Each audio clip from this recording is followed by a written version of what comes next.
One nation one election, cabinet ने मंजूरी तो दे दी, लेकिन जनता के मन में ये सवाल उठ रहे हैं कि आखिरकार वन नेशन वन इलेक्शन है क्या। चलिए बताते हैं। नमस्कार, आप देख रहे हैं वीयू न्यूज। मैं हूं आपके साथ अनुष्का पवार। आपको बता दें कि 2 सितंबर 2023 को केंद्र सरकार ने रामनाथ कोविंद कमेटी का गठन किया था और इस कमेटी में जो मुख्य सदस्य थे वे 8 सदस्य थे।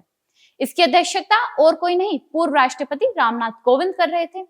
उनके अलावा इस कमेटी में गृह मंत्री अमित शाह, गुलाम नबी आजाद, फाइनेंस कमीशन के पूर्व चेयरमैन एडीके सिंह और लोकसभा के पूर्व सेक्रेटरी जनरल रहे सुभाष कश्यप, सीनियर एडवोकेट हरीश साल्वे और पूर्व चीफ विजिलेंस कमिश्नर संजय कोठरी भी शामिल थे।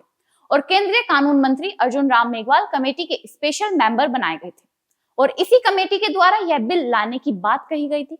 कमेटी ने कुछ अपनी सिफारिशें भी रखी थी, जिनमें मुख्य रूप से 6 सिफारिश थी।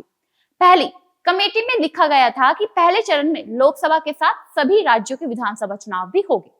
दूसरी बात उन्होंने लिखी थी, दूसरे चरण में लोकसभा विधानसभा के साथ स्थानीय निकाय चुनाव भी हो सकते हैं।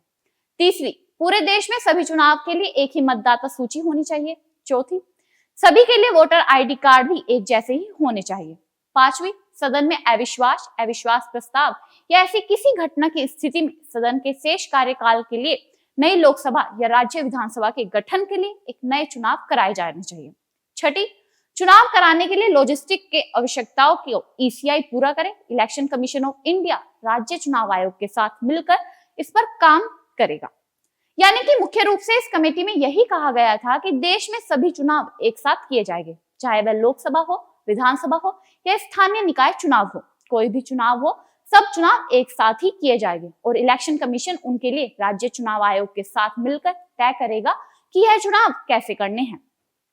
अब कमेटी ने अपनी बात तो कह दी। कमेटी को अब कैबिनेट, जो केंद्रीय कैबिनेट है, उसने भी मंजूरी दे दी है, जिसके बाद विपक्ष ने भी अपना हमला करना शुरू कर दिया है। विपक्ष कहता नजर आता है कि यह बिल गलत है, यह असंवैधानिक है, ऐसा बिल बनना ही नहीं चाहिए।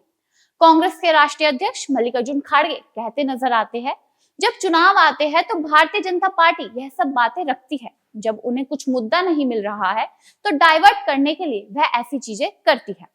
लोकसभा सांसद और एआईएमएम के असदुद्दीन ओवैसी ने भी वन नेशन वन इलेक्शन की आलोचना करते हुए सोशल मीडिया प्लेटफॉर्म एक्स पर एक पोस्ट किया। उन्होंने लिखा, मैंने लगातार वन नेशन वन इलेक्शन का विरोध किया है क्योंकि यह समस्या की तलाश करने की दिशा में एक समाधान है। यह संघवाद को नष्ट करने के साथ ही लोकतंत्र में समझौता करता है, जो संविधान के मूल ढांचे का अहम हिस्सा है। मोदी और शाह को छोड़ दे तो कोई चुनाव किसी के लिए भी मुसीबत नहीं है, सिर्फ इसलिए कि उन्हें नगरपालिका और स्थानीय निकाय चुनाव के लिए भी प्रचार करने की जरूरत पड़ती है। इसका मतलब यह नहीं हो सकता कि हमें एक साथ सभी चुनाव कराने चाहिए। लगातार चुनाव लोकतांत्रिक जवाबदेही में सुधार लाते हैं। हालांकि बहुजन समाज पार्टी इसका समर्थन करती नजर आई है, यानी कि बीएसपी की सुप्रीमो और राष्ट्रीय अध्यक्ष मायावती ने इस फैसले का समर्थन किया है। उन्होंने अपने सोशल मीडिया पर एक ट्वीट करते हुए लिखा, एक देश एक चुनाव की व्यवस्था के तहत देश में लोकसभा विधानसभा में स्थानीय निकाय का चुनाव एक साथ करने वाले प्रस्ताव को केंद्रीय कैबिनेट द्वारा आज दी गई मंजूरी पर हमारी पार्टी का स्टैंड सकारात्मक है, लेकिन इसका उद्देश्य देश में जनहित में होना जरूरी है।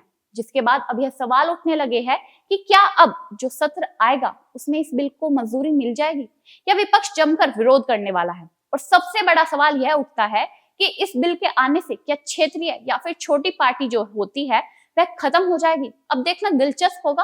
और आपकी इसको लेकर क्या राय है, हमें कमेंट करके जरूर बताएं। ऐसी तमाम खबरों के लिए हमारे साथ देखते रहिएगा वीयू न्यूज।